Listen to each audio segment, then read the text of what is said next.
ঢুকে ঢুকে বিভিন্ন আকীদায় তো আছে, আর নাম বলবো না, ইনরা এসে বলবে তারাবির নামাজ 8 রাকাত, এ বলনে হলে আছে না নাই?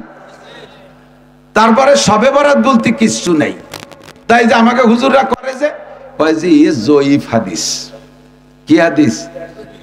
এই জয়ীফ হাদিস বুঝবো বলে একটা হুজুর সাইকুল হাদিস হুজুর আছেন, আমি যদি এই জায়গা ভুল বলি হুজুর আমার উস্তাদদের সাথী, কাজেই হুজুর আমাকে আরো সভাপতির দায়িত্ব কিন্তু এই, আমাকে দেশের সভাপতির এক গুলুক দায়িত্ব চলে যায়। সভাপতির অরিজিনাল দায়িত্ব হলো মাহফিলের শুরু থেকে শেষ পর্যন্ত বক্তাকে পাহারা দেবে, কোনো ভুল চুক কয় নাকি বলার পরে ওইটা সংশোধন করে দেওয়ার দায়িত্ব। তাহলে এই যে আমাকে এই সমস্ত স্টেজে আমরা বড় বড় আলেমরা বক্তারা ওয়াজ করি, অথচ একজন মূর্খ অশিক্ষিত অথবা জেনারেল শিক্ষিত জীবনে নামাজ কালাম দিয়ে হাঁটে না, জাল খাওয়া দিলে আলিফ বাড়িও না, পেটের মধ্যে বোমা মারলে ওটা বা বাড়ি না, উনারে সভাপতি বানায় বসাইতেছে। উনি ওত পাইতে বসে থাকে, খালি আওয়ামী লীগের বিরুদ্ধে কয় নাকি তালি গলা চিবিয়ে ধরবো, খালি বিএনপির বিরুদ্ধে কয়নি তালি হলকম চিবিয়ে ধরবো, এই দুই দায়িত্ব পালন করতে বসে থাকে সভাপতি, আর কোরআন হাদিসের কও বোঝে না। প্রত্যেকটা মাহফিলের সভাপতি হতে হবে এরকম যোগ্য বিজ্ঞ শাইখুল হাদিস মুহাদ্দিস, কতক্ষণ মসজিদের সভাপতি হতে হবে আল্লাহ ওয়ালা দিনদার একজন যোগ্য মানুষ, আলেম থাকলে আরো ভালো। একটু পয়সা বেশি তাই বলে মুথু একটা দাঁড়াই সভাপতি বানাই দেয়। সিগারেট খাতি খাতি পেট ফুলি গেছে, সে তার নাম বানাইছে সেক্রেটারি, এই জন্য আমার নাম হচ্ছে সেক্রেটারি। আপনাকে এদিক নাই আমি জানি, এদিক আলে আলেম ওলামার আড্ডা, এই জন্য আমি কতি সাহস পাচ্ছি। আর যে সমস্ত জায়গায় বেডঙ্গা আছে ও জায়গায় যে কলিয়াবা ধরা খেয়ে যাতে হয়, তারপরে ইনশাআল্লাহ আল্লাহর রহমতে ধরাটা খাই নেই হলো। এদিক দেখান সারা বছর আকাম কুকাম যা করছো সবে বরাতে মাপ চাও, কাঁদো, আগামীবার কি লাগবে চাও, রাতভর চাও, কাঁদো, কাঁদিয়ে কাটিয়ে এরপরে দিনের বেলাটা অনাশন ধর্মঘট করো, খাবা না, রোজা থাও, রোজা থাকে এরপরে সন্ধ্যের আধা ঘন্টাকে ইফতার নিয়ে বসো, বসে এটা খেজুরটা টোহাবা নায়ের দ্বারে দিবা। আল্লাহ কয়ে ফেরেশতারা দেখ দিতে খাই ফেললো, আর তো 1 ঘন্টা আছে, কয় না আল্লাহ ও বেকায়দা লোক খাবে না, খেজুর ধরে পিএজি ধরে চুলাটা ধরে খায় না তুই দেয়। এর মধ্যে দোয়া করছে আল্লাহ গত রাত্রে যা চাইছি দিন ভরে আমি খাই না, আমি অনাশন ধর্মঘট, তোমার আমার দোয়া কবুল না হলে আমি আজকে ইফতারও খাবো না। ইফতারের সময় আল্লাহ কাজা ফাতাকাব্বাল তো দোয়া, তো সব দোয়া কবুল করলাম। তাহলে এ জায়গা পোল্ট্রি মারিয়ে খাওয়ার কথা কোন জায়গা আছে, গরু মারিয়ে খাওয়ার কথা, এটা তো অনাশন ধর্মঘট, না খাওয়ার দিন। এত খাওয়ায় এত হালুয়া, সে হালুয়ার দাপটে কি চাবে আর না চাবে সব ভুলে যায়, রাত ভর বিটিরা রুটি ফিটে হালুয়া বানাইতে বানাইতে রাতটা শেষ করে বেড়ায় দেয়, এটা খাওয়ার রাত না। ওয়াজ করা শোনার সুন্নতি টাইম ফজর বাদ আর মাগরিব বাদ, মাগরিবের পরের এই সুন্নতি টাইমের অনুসরণ করে আল্লাহ পাক আমাদেরকে আগে আসার বসার তৌফিক ইনায়াত করেছেন, এজন্য শুকর আদায় করে নেই আলহামদুলিল্লাহ।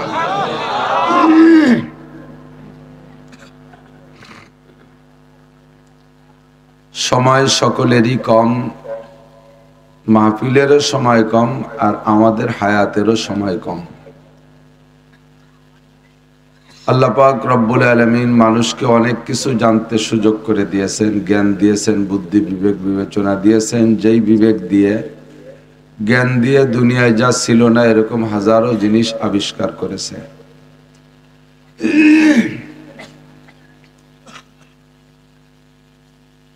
যতই আবিষ্কার করুক, যত যা কিছু, এই পাশে আওয়াজ প্রতিধ্বনি কি ভাই বিল্ডিং বদলি আওয়াজটা প্রতিধ্বনি হতে একটু খারাপ লাগতেছে।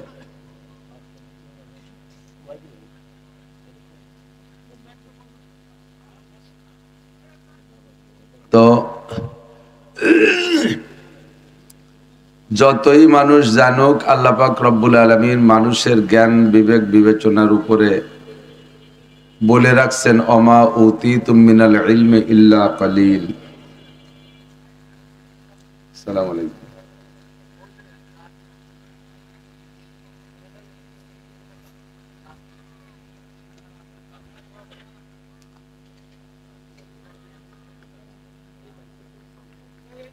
তোমরা মাইক বানাও, লাইট বানাও, কারেন্ট বানাও, কম্পিউটার বানাও,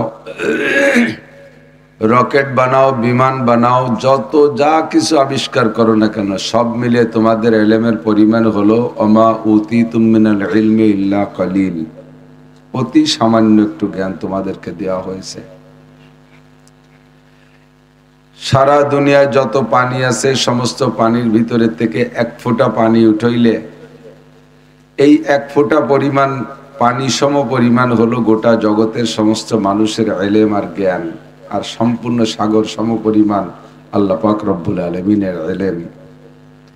তো আল্লাহ পাক বলেন, তোমরা সবকিছু যা তোমাদের প্রয়োজন এগুলো আবিষ্কার করতেছো, আমি তোমাদেরকে জ্ঞান দিয়েছি, তবে 5টা জিনিস আবিষ্কার করতে পারবা না।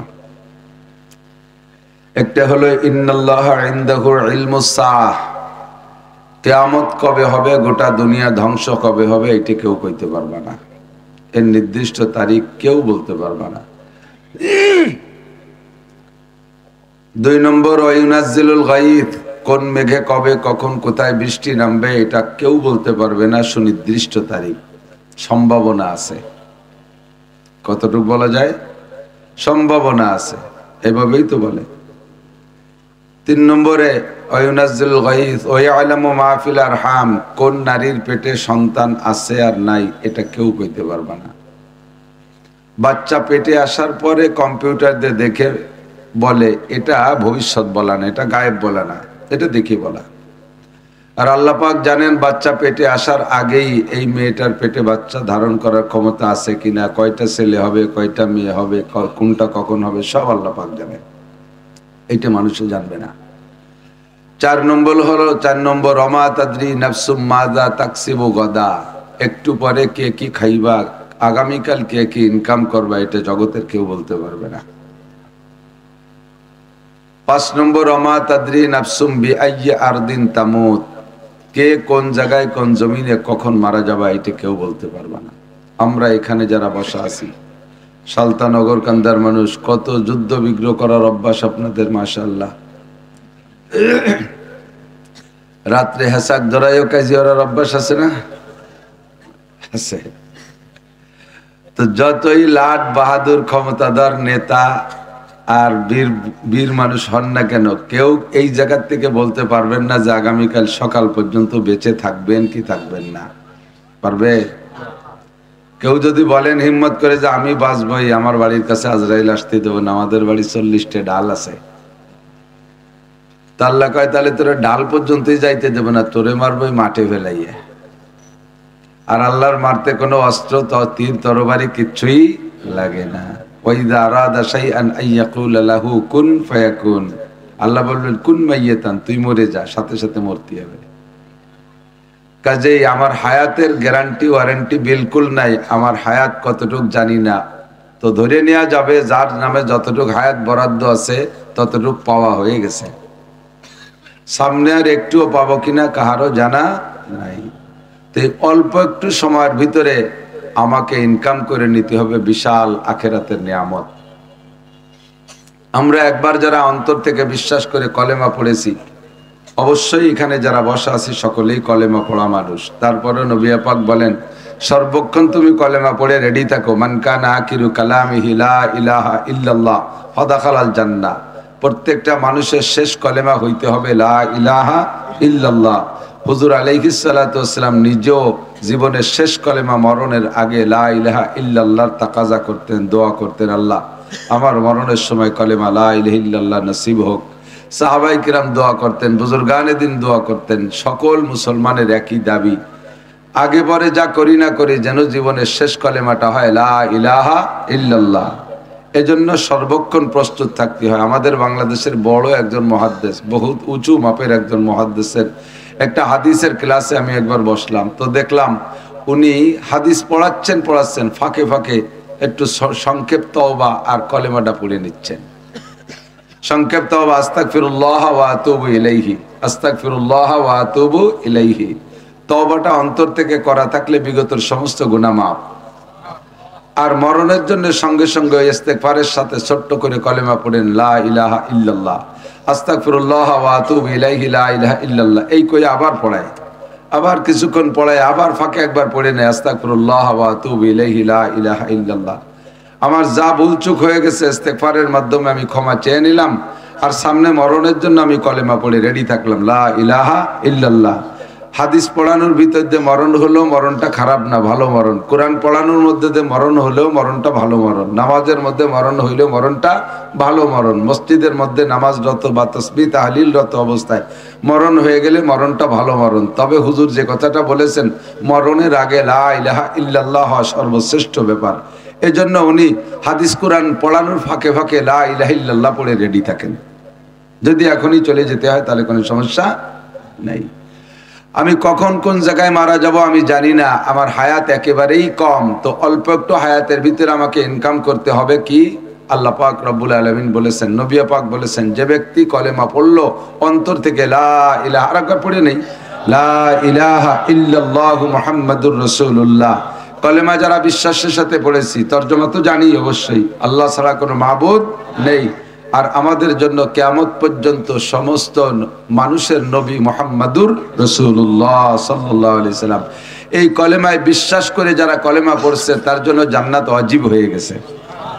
কাজে আপনারা যারা আমরা পড়লাম কলেমা, আপনারা জান্নাতে যাবেনই, এর মধ্যে কোনো সন্দেহ নেই। নিশ্চিত থাকেন এ ব্যাপারে যে অবশ্যই খোদার কসম দিয়ে বলবো আপনারা সবাই জান্নাতি। এমনি আকাম কুকাম যা করছেন এর কারণে ট্রাক ছোট বাড়ি দুড়ি কিছু খাওয়া লাগতে পারে, সেটা ভিন্ন, তবে জান্নাতে যাবেন এর মধ্যে সন্দেহ নাই। কলেমার বদৌলতে জান্নাতে যাবেনই, কোনো সন্দেহ নেই। তো জান্নাতে যাবেন এই কলেমার দ্বারা পাইলেন কি? জান্নাতের ভিতরেই দুনিয়া সমপরিমাণ, কমপক্ষে সবচাইতে গরিব জান্নাতি, যে ছোট জান্নাতি, যার জান্নাতের পরিমাণ ছোট হবে, সেই দুনিয়ার মতো 10 দুনিয়া সমপরিমাণ জায়গা পেয়ে গেছেন। কলেমা পড়ার সাথে সাথে আপনার নামে এত বড় এক দাগ জমি দলিল হয়ে গেছে, এ নিয়ে কোনো চিন্তা নাই। রেকর্ড পর্চা, SARS BRS CS সব কমপ্লিট। এর জন্য 33 ধারার মামলাও করা লাগবে না, বটরা মামলাও করা লাগবে না।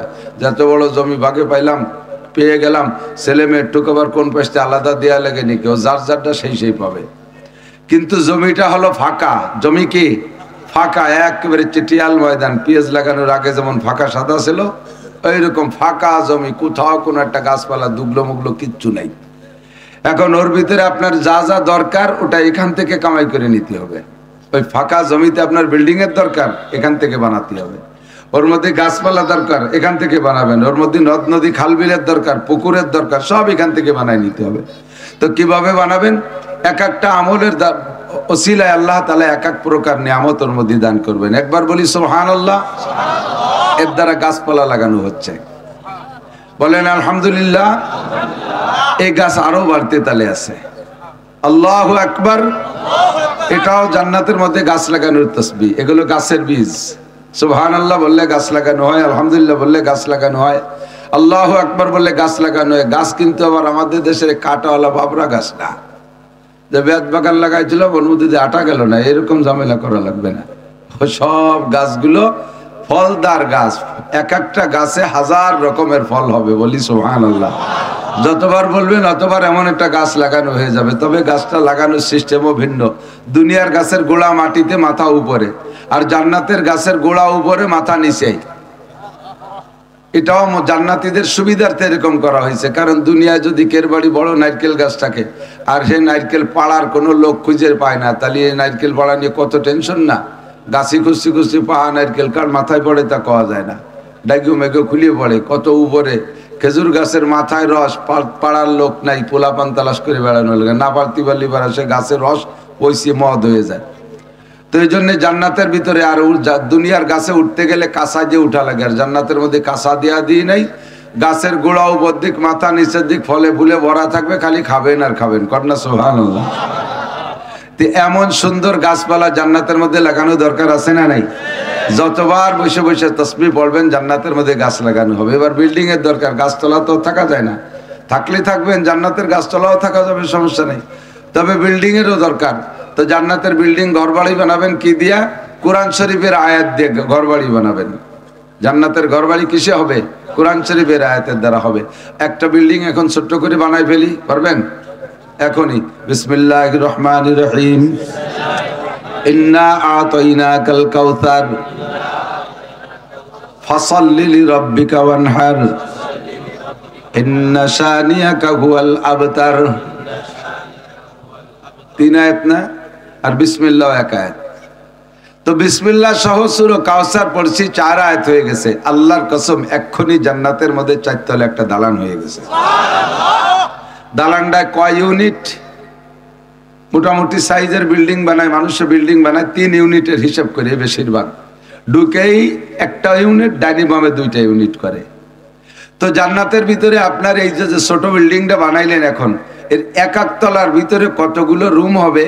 আপনার দুনিয়ায় যত আপনজন মহব্বতের মানুষ, মা বাপ, দাদা দাদি, নানা নানি, শ্বশুর শাশুড়ি, আত্মীয় স্বজন, পাড়া প্রতিবেশী, নাতি নাতকুরো, ভাই বোন, ভাবি সাবি যা আছে, উস্তাদ শাগরেদ, পীর মোর্শেদ, ছাত্র ছাত্র ভাই, কর্মজীবনের সাথীরা, যাদের সাথে জীবনে একদিনও কোনো জায়গায় বসে বসে খুশি খুশি চা খাই করছেন, এই সব মানুষ যদি জান্নাতি হয় আর ওরা যদি আপনার জান্নাতে বেড়াইতে আসে, একতলার ভিতরে যে রুম হবে প্রত্যেকটা আলাদা আলাদা রুম দেওয়ার পরও রুম থেকে যাবে।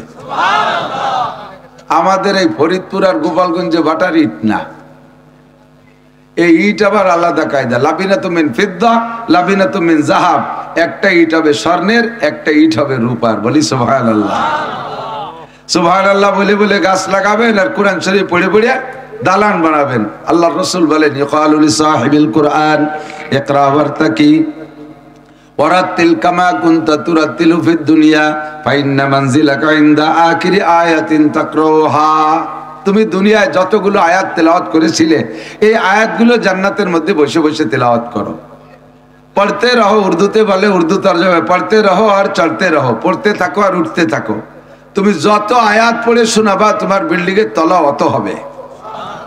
পুরো কোরআন শরীফ যদি পড়ে ফেলেন তাহলে আপনার বিল্ডিং এর ভিতরে জান্নাতের মধ্যে কোরআন শরীফের আয়াত সংখ্যা পরিমাণ 6666 হোক আর 6236 হোক, যাই হোক, এই আয়াত সংখ্যা পরিমাণ বিল্ডিং হয়ে যাবে জান্নাতে। এবার আপনি ওই বিল্ডিং এ উঠবেন, বিল্ডিং এর কোনো সিঁড়িও নাই, লিফটও নাই। এত উপরের বিল্ডিং এ উঁচু তলায় কিভাবে উঠবেন? ওই কোরআন শরীফ হবে আপনার সাথী, কোরআন শরীফ আপনার সাথে থাকবে। যে নম্বর তালায় উঠবেন ওই নম্বর আয়াতটা পড়বেন আর ওই আয়াতে আপনাকে সেই তালায় পৌঁছাই দেবে। কথাগুলো একেবারে কেমন যেন ফাও গল্প গল্প মনে আসছে। দুনিয়ার এত টাকাতে সিঁড়ি বানায়, রানিং সিঁড়ি, অটো সিঁড়ি, কারেন্টের সিঁড়ি, তাই কয়েকদিন পর নষ্ট হয়ে যায়। আর এই জায়গা বিনি সিঁড়িতে এত তালা জ্বালানো উঠবো। এজন্য আল্লাহ পাক বলেন, আদাতুল ইবাদিয়াস সালিহিন মা লা আইনুন রাআত ওয়ালা উযুনুন সামিআত ওয়ালা খাতারা আলা কলবি বাশার। আমি আমার নেককার ইমানদার পরহেজগার বান্দা বান্দীদের জন্য জান্নাতের মধ্যে এমন নিয়ামত তৈরি করে রেখেছি যা জীবনে কোনোদিন চোখে দেখো নাই। ওয়ালা উযুনুন সামিআত, কোনো কানও তার বর্ণনা শুনে নাই। ওয়ালা খাতারা আলা কলবি বাশার। যদি উলামায়ে কিরাম জান্নাতের আংশিক বিবরণ তোমাদেরকে বলে, তোমাদের মেনে নিতেও কষ্ট হবে। কি বলে এত সুন্দর কিভাবে হয়, এত সুন্দর কিভাবে হয়? যেমন ছোট্ট একটা হাদিসে আল্লাহ নবী বলেন, জান্নাতের ভিতরে পুরুষদেরকে প্রথম দিন যেদিন জান্নাতে যাবে, প্রথম যেদিন জান্নাতে ঢুকবেন, ওই দিন এক একজন পুরুষকে 72 জন করে স্ত্রী হুর দেওয়া হবে। কতজন? এই বাসালাকে কম হয়ে গেছে, সুবহানাল্লাহ কইলি। কম যদিও হয় তাহলে প্রত্যেক মাসে আবার 1000 করে বিয়ে করবা। প্রত্যেক মাসে 1000 করে বিয়ে করার অনুমতি থাকবে। এই স্ত্রীরা যত গুণ আছে সব গুণ বর্ণনা করে শেষ করা যাবে না। ছোট্ট একটা বৈশিষ্ট্য তাদের মুখের লালা হবে এত মিঠা, লাউ বাদাকাত ফিল বাহরি লাকানাত আহলা মিনাল আসাল। জান্নাতি হুররা যদি দুনিয়ায় আইসা জিহ্বা থেকে 1 ফোঁটা লালা দুনিয়ার কোনো পানিতে ফেলে দিত, সারা দুনিয়ার পানি মধুর চাইতে মিঠা হয়ে যাইত। আপনারা মোমেন মুসলমান বিদায় কথা বিশ্বাস করে সুবহানাল্লাহ বলে বেলাইছেন। যদি একে প্রতিবাদের সুরে আপনি প্রশ্ন করতে চান, তাহলে আপনার কাছে কঠিন প্রশ্ন আছে। সারা দুনিয়ায় যত সুগার মিল আছে, চিনির কল, যত চিনি বানায় নিমেষ আছে না কারখানা, হাজার হাজার হাজার হাজার, সারা দুনিয়ার সমস্ত সুগার মিল, চিনির কলের চিনি প্রোডাকশনের পরে শুরু থেকে শেষ পর্যন্ত যতদিন মেশিন চলে, যতদিন দুনিয়ায় আখ কুশোর আছে, এতদিন চিনি বানাইয়া খালি আমাকে পদ্মা নদীতে ডালে, তাতে কি পদ্মার পানি মিঠে বানাতে পারবে? তাহলে সারা দুনিয়ার চিনি দিয়ে 1 গাঙ্গের পানি মিঠে বানাতে পারি না। আর কত বড় ভাও কথা, 1 বিটে একটু স্যাপ ফেলাই দেবে, সারা দুনিয়ার পানি মধুর সে মিঠে হয়ে যাবে। তবে এই কথাটা ফাও কথা না আসল কথা, একটু কর না, ফাও কথা না আসল কথা। আসল কথা আমি ইন্না লিল্লাহি ওয়া ইন্না ইলাইহি, কারেন্ট যার দোয়া পড়েন, ইন্না লিল্লাহি ওয়া ইন্না ইলাইহি রাজিউন। আল্লাহ আছে, এই যে চালান হয়ে গেছে, ওরা অ্যাক্টিভ, খুব অ্যাক্টিভ আছে, মাশাআল্লাহ, জাযাকুমুল্লাহ। তো আমি বলছি এজন্য এদিক তাকান। তো দুনিয়ার কিছু কামাই করতে দুনিয়ার টাকা কামাই করা লাগে। ঢাকা শহরে বিল্ডিং করতে টাকা কামাই করা লাগে, ফরিদপুর শহরে বিল্ডিং করতে টাকা কামাই করা লাগে, বড় বড় দাগে দাগে জমি কিনতে টাকা কামাই করা লাগে। তো জান্নাতের ভিতরে এই বিশাল নিয়ামত, আরো বলতে গেলে রাতভর বলা যাবে, জীবন ভরে বলেও শেষ হবে না। জান্নাতিন তাজরি মিন তাহতিহাল আনহার, প্রত্যেকের জান্নাতের ভিতরে 4টে করে নদী থাকবে। কয়টা? 4টে করে নদী। এই কথাগুলো বলার জন্য আল্লাহ নবীকে আল্লাহ পাক হুকুম করেছেন, এবং নবীর এই সিফাতও, ইয়া আইয়ুহান নাবিয়্যু ইন্না আরসালনাকা শাহিদাও ওয়া মুবাশশিরাও ওয়া নাযীরা, হে নবী আপনাকে উম্মতের জন্য সত্য সাক্ষ্যদাতা হিসেবে এবং আপনাকে সুসংবাদদাতা হিসেবে পাঠিয়েছি। এই জাতীয় সুসংবাদ বর্ণনা দেওয়া, জান্নাতের বর্ণনা বিশ্লেষণ করা, কিছু জানা থাকলে সেগুলো বলা, এটাও বয়ানের একটা মজমুনের ভিতরে আল্লাহ পাকই অর্ডার করেছেন। এই জন্য যে বোঝে সে খোঁজে। জান্নাতকে যদি এভাবে আপনি বোঝেন তাহলে খুঁজবেন না যে জান্নাত কি, আমি কিসের লোভে নামাজ পড়ি, কিসের লোভে রোজা রাখি, আমি এত পরিশ্রম কেন করি, কিসের জন্য করেন, সে কথাগুলোই বলতেছি। যে আপনার জান্নাতের ভিতরে 4টে নদী হবে প্রত্যেকের জান্নাতে। একজনের নদীতে আর একজনে যাবে না, একজনের সিঁড়ির উপরে আর একজন বসে পানি আনতে, যে কাড়াকাড়ি ঠেলাঠেলি হবে না, গন্ডগোল হবে না। প্রত্যেকের জান্নাতে 4টে করে নদী। 1 নম্বরে পিওর পানির নদী, মা আন তহুরা, যে পানির সিফাত আল্লাহ নিজে বলেছেন, মা আন তহুরা, পবিত্র পানি, যে পানির ভিতরে আর্সেনিক নাই, আয়রন নাই, লবণ নাই, কোনো গন্ধ নাই, কোনো ভেজাল নাই, 100% পিওর পানি হবে। একটা নদী থাকবে এরকম, পুরো জান্নাত ঘুরে ঘুরে পানি, নদীতে পানি পৌঁছাবে। 2 নম্বরে লাবানান খালেসা, একেবারে ফ্রেশ পরিষ্কার দুধ। জান্নাতের মধ্যে দুধ খাইতে গাই পালা লাগবে না, ঘাস কাটা লাগবে না, খেড় কাটা লাগবে না, খেড় কুটু জোগাড় করা লাগবে না, ভুসি ভুসি কিনা লাগবে না, গোবর ভেলানো লাগবে না, খালি দুধ আর দুধ, খাল ভরা দুধ। কষ্ট পাচ্ছেন নাকি? যে এত দুধ খাবো কোন জায়গা, ব্যাস পইবা কোন জায়গা, আপনার বেচা লাগবে না, বেচবেন কার কাছে? যার কাছে বেচবেন তারও এক গাং আছে, বলেন না সুবহানাল্লাহ। 3 নম্বরে আসালাম মুসাফফা, ফ্রেশ পিওর মধুর নদী। মধু জান্নাতি নিয়ামত, মধু কি? জান্নাতি নিয়ামত। 4 নম্বরে শারবাতান সায়গাল লিশারিবিন, কলিজা ঠান্ডা করার মতো শরবতের একটা নদী হবে। খাবেন, শরবতের মধ্যে ডুবোবেন, দুধের নদীর ভিতরে গোসল করবেন, কেউ ঠেকাবে না। এই যে বিশাল জান্নাত, এটা কামাই করতে হবে কোন জায়গা থেকে? আর দুনিয়া মাজরাতুল আখিরা, দুনিয়া হলো আখিরাতের ক্ষেত, এখান থেকে কামাই করে যাবেন, কামাই করে যাবেন এখান থেকে। বিশাল জান্নাত, জান্নাতীদেরকে জান্নাতে ডান পাশে ঢুকাই দিবে, জাহান্নামীদেরকে জাহান্নামের ভিতরে ঢুকাই দেবে, বাছাই করে হাসরের মাঠে। বাছাইটা হবে আল্লাহর কথা খেয়াল করি। আল্লাহ পাক বলবেন, আমতাজুল ইয়াউমা আইয়ুহাল মুজরিমুন, দুনিয়ায় যারা আমাকে আল্লাহ বলে স্বীকার করিস নাই, আমার ইবাদত বন্দেগী করিস নাই, দেবদেবীর পূজা পাঠ করেছিস, আমাকে আল্লাহ বলে মানিস নাই, আমতাজু, এই মাঠে বসে থাকতে পারবি না, বের হয় এখান থেকে। আমতাজু, বের হ, থাকবি না। সব কাফেরদেরকে বাছাই করে বের করে ফি নারি জাহান্নামা খালিদিনা ফিহা আবাদা, একজন জাহান্নামী কাফেরের কাছে আল্লাহ পাক নামাজ, রোজা, হজ, যাকাত, ফরজ, ওয়াজিব, সুন্নাত, মুস্তাহাব, তাবলীগ, চরমোনাই, মসজিদ, মাদ্রাসা, তিলাওয়াত, জিকির, ফিকির কিচ্ছু জিজ্ঞাসা করবে না। ওরা বিনা হিসাবে জাহান্নামী, ওরা বিনা হিসাবে জাহান্নামী। আর জান্নাতীদের ভিতরে আল্লাহ ক্লাসিফিকেশন করবেন, প্রথম 7 গুণের মানুষকে আল্লাহ তাআলা বাছাই করে বিনা হিসাবে জান্নাতে দেবে। 1 নম্বরে ন্যায়পরায়ণ বাদশা, 2 নম্বরে ওই যুবক, যার যুবক যুবতী, যার যৌবনকালটা ইবাদতের মধ্যে অতিবাহিত করেছে, মনে যা চাইছে তাই করে নাই, নামাজের মধ্যে কাটাইছে, যৌবনকালকে তাহাজ্জুদের মধ্যে কাটাইলো, যৌবনকালকে গুনাহ থেকে ফিরানোর মধ্যে কাটাইলো, গান বাজনা, কনসার্ট মনসার্ট, আবাদাবার মধ্যে যায় নাই, 14ই ফেব্রুয়ারির আনন্দ উৎসব থেকে নিজেকে বিরত রেখেছে, পয়লা বৈশাখের পান্তা ইলিশের থেকে নিজেকে ফিরে রাখছে, 31st নাইটের নোংরামি থেকে নিজেকে বাঁচায় রাখছে, জারি যাত্রা, করসা, গাজীর গান, গুণযাত্রা থেকে নিজেকে ফিরে রাখছে, টেলিভিশন আর ফেসবুক, মদ গাঁজা বা ফেনসিডিল হিরোইন সব আকাম কুকাম থেকে যুবক নিজেকে ফিরে রাখছে। যুবতী মহিলা পরপুরুষের সাথে প্রেম আলোচনার থেকে নিজেকে বিরত রেখেছে। এই যুবক আর যুবতী 2 নম্বর মেহমান আরশে আজিমের নিচায়। বিনা হিসাবি এদের কাছে নামাজ রোজা হজ যাকাত কিচ্ছু জিজ্ঞাসা হবে না। 1 নম্বর প্রথম কাতারে আরশে আজিমের নিচে আগে তারা বসবে, এরপরে সেখান থেকে জান্নাতে যাবে। 3 নম্বরে রাজুলুন কলবুহু মুআল্লাকুম বিল মসজিদ ইযা খারাজা মিনহু হাত্তা ইয়াউদা ইলাইহি, যেই পুরুষের অন্তরটা মসজিদের সাথে লাগানো থাকে, 1 ওয়াক্ত নামাজ পড়া পিছনের দিকে ফিরে যায়, 1 ওয়াক্ত নামাজ পড়ে পিছনের দিকে বাড়ির দিকে যায়, আর মসজিদের দিকে ফিরে ফিরে তাকায়, আবার কখন আজান হবে, আবার আমি আসব মসজিদে। কাজ কামে হাত দেয়, কানে আজান দিকে কানটা খাড়া করা থাকে, ওই আজান হওয়ার সঙ্গে সঙ্গে কাজ কাম ছেড়ে দিয়ে মসজিদে চলে আসে। এই যুবক, এই পুরুষ যারা আছে, তো পুরুষের কথা যেহেতু রজুলুন শব্দ আছে, মহিলারা কি জায়গা থেকে বঞ্চিত না? মহিলারাও বঞ্চিত না।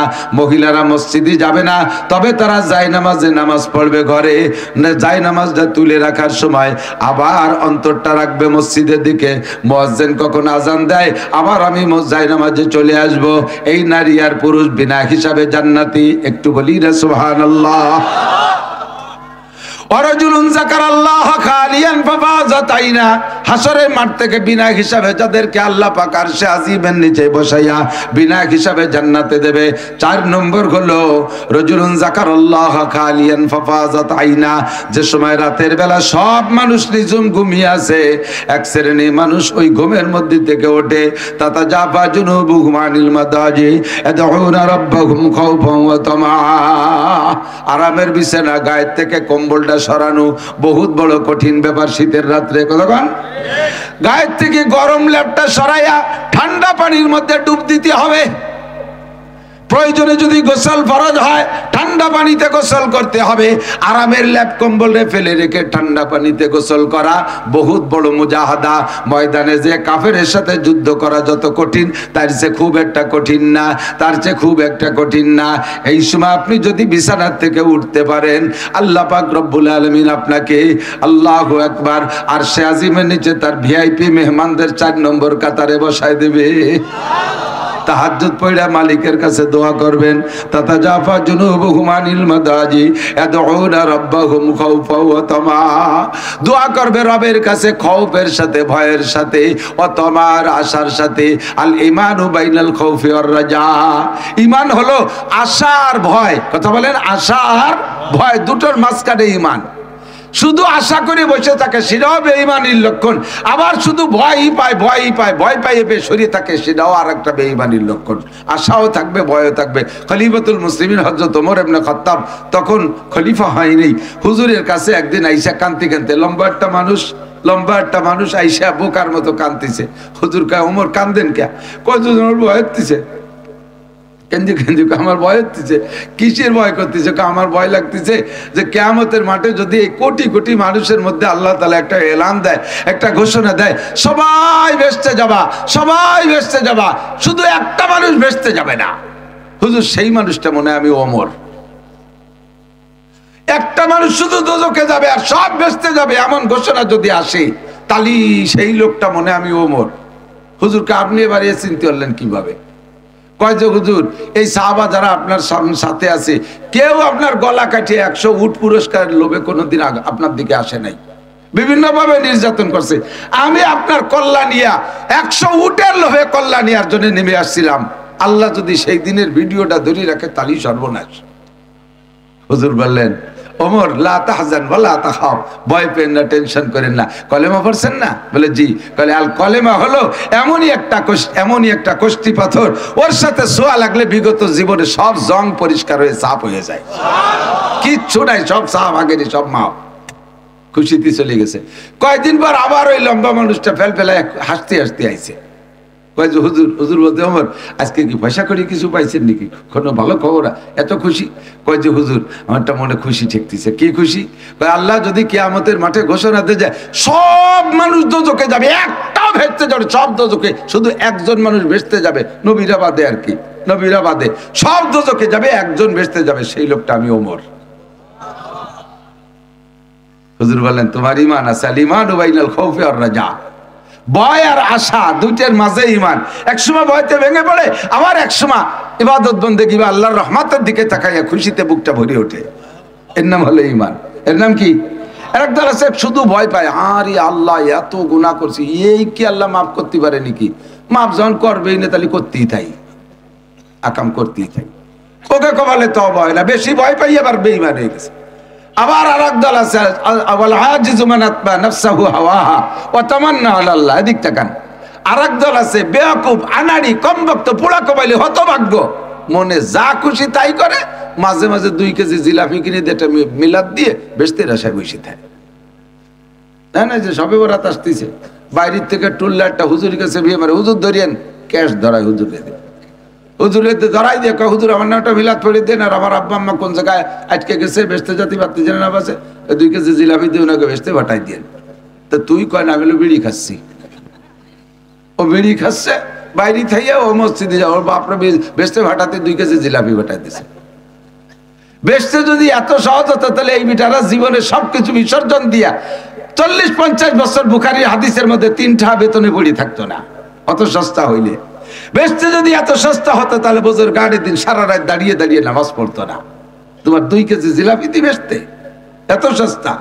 হুজুর বলে এরালা হাম্মক, এত বিশ্বাস করে ফেলাইছে, মানে তকদিরের পর বিশ্বাস। একজন তকদির আল্লাহ কয়, হুজুর আমি মানে মুফাসসাল পড়ি, আমার তকদিরের পর খুব গাঢ় বিশ্বাস হয়ে গেছে, এর কারণে ইবাদত বন্দেগী খুব একটা ইচ্ছা মতো করি না।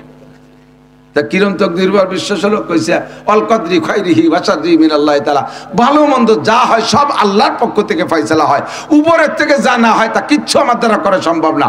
একটা গাছের পাতাও নড়ে না আল্লাহর বিনা হুকুমে। এই যে বিড়ি সিগারেট যা খাইটাই, এ আল্লাহ সব রুজিতে লেহে রাখছে বলি তো খাই। এই জায়গা আমার কি মাতুবাড়ি আছে, আমার কি হাত আছে? কপালে নামাজ নাই, আল্লাহ লেখে না, এই জন্যই ভরি নিয়ে। এত কপালটা যদি বিশ্বাস করো, তা আসো কপাল আনো 2টি জুতোর বাড়ি দেখাই চলে যাও। বিশ্বাস করো যে রুজিতে 2 জুতোর বাড়ি ছিল, কালাম ফিরে আবার সেই 2 ফেরত দাও কে? ওই পর্যন্ত বিশ্বাস করে চলে যাও নাকি? যে রুজিতে জুতোর বাড়ি ছিল, খাইয়ে চলে গেলাম, শেষ সময় আবার ওই 2 ফেরত দাও, ওই 2 সাথে আরো 2 বাড়াই দাও, তাকে। এগুলো সব বেঈমানির লক্ষণ। তাতাজাফা জুনুবুহুম আনিল মাদাজি ইয়াদউনা রাব্বাহুম খাওফান ওয়া তামা, ওই সকল মানুষ আরশে আজিমের নিচে বিনা হিসাবে ছায়া পাইয়া বিনা হিসাবে জান্নাতে যাবে, যারা রাতের বেলা বিছানা ত্যাগ করে ওইটা ওযু গোসল যা প্রয়োজন আছে 2 রাকাত 4 রাকাত পড়িয়া রব্বুল আলামিনের কাছে আশা ও ভয়, আশা ও ভয় 2টা রাইখা ক্ষমা চাইয়া চোখের পানি ফেলাই ফেলাই কান্দে।